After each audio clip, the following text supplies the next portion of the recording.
अधिकारी को निर्देशित किया है कि वो सक्षम भी है और अपने जहाँ जो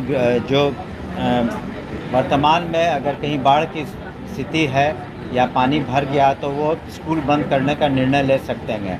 आपने खुद भी देखा हो कि पटना ज़िले में पटना के डिस्ट्रिक्ट मजिस्ट्रेट ने कुछ इलाके में स्कूल बंद कर दिया है। तो वो सभी ज़िला जो अधिकारी हैं वो स्टेट ये डिस्ट्रिक्ट डिज़ास्टर मैनेजमेंट कमेटी होती है, उसके वो अध्यक्ष होते हैं। तो वो सक्षम है एक्ट के तहत भी इस तरह का निर्णय ले सकते हैं। और हम लोगों ने सभी डीएम्स को भी ये निर्देशित किया है कि आवश्यकता अनुसार अपने डिस्ट्रिक्ट में जहां आवश्यकता पड़ेगी तो स्कूल को बंद कर देंगे। सर एक सवाल ये है सर, विद्यालय के जो आपके रात्रि प्रहरी हैं उनका लंबे समय से मांग रहा है, उनका सर कुछ पेमेंट अटका हुआ है, 10 महीने से पेमेंट नहीं हुआ है। वो कुछ कई विद्यालयों में इसका समाधान निकल गया, लेकिन कुछ विद्यालयों में बात सही है कि पेमेंट की समस्या है। आज भी कुछ लोग आए थे हमारे पास, तो उसका हम लोग समाधान 1 सप्ताह के अंदर कर देंगे।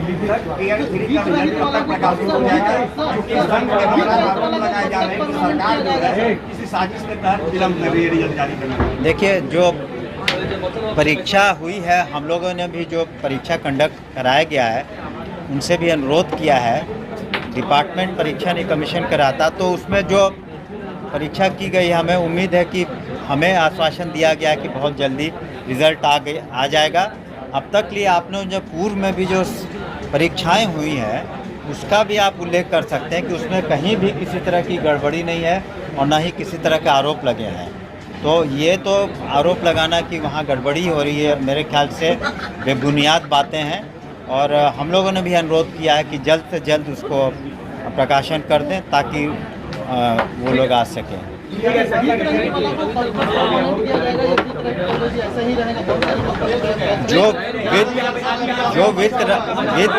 जिन्हें वित्त रहित है और जो क्वालिफाई करते हैं सहायता के लिए, सरकारी सहायता के लिए, उसको जो मेरिट में आए हैं जांच के बाद सही उसको हम लोग अनुदान देंगे।